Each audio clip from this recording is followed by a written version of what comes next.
Accessorials. Accessorials are nothing more than a new revenue stream for both carriers, no question about it.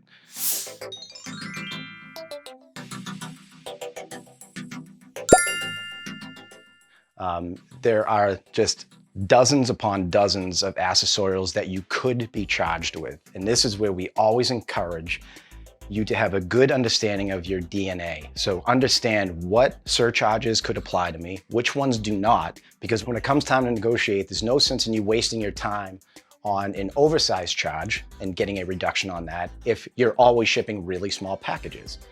However, if you're a shipper that's shipping to residential areas, that resi surcharge, that's negotiable. You can get a discount on that. So if you have a lot of packages that are going to people's homes, that's where you're going to want to focus some of your negotiating. Fuel's going to be applied to every shipment. Nobody's getting 100% fuel discount. But if you do have the volume, you should be able to negotiate a discount on fuel.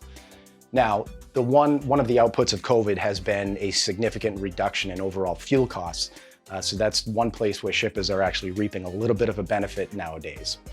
And just another example, an address change. So this is right from the UPS website. They will charge you $17 per package if they need to do an address change. And let me show you how simple an address change really could be that could result in $17 additional dollars.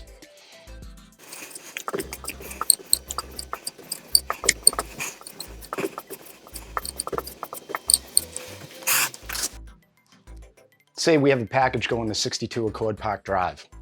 In the UPS system, they have 62 Accord Park DR. This package could be flagged as an address change. So something as simple as that doesn't result in any sort of delay to your package, could have a $17 additional charge per package applied.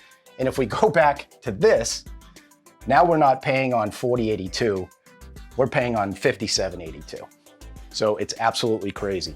So again, there are dozens upon dozens of accessorials, and it's just critical to understand which ones are most relevant to your business, to your package DNA. If you have a good idea of there, we can say that your accessorials as a percentage of your total spend should be in the 3 to 5% range. In my history, I've seen some pricing agreements and some shippers that were paying upwards of 30%. So again, those were shippers that never really understood how they were operating today, but this should be a good target for any shipper.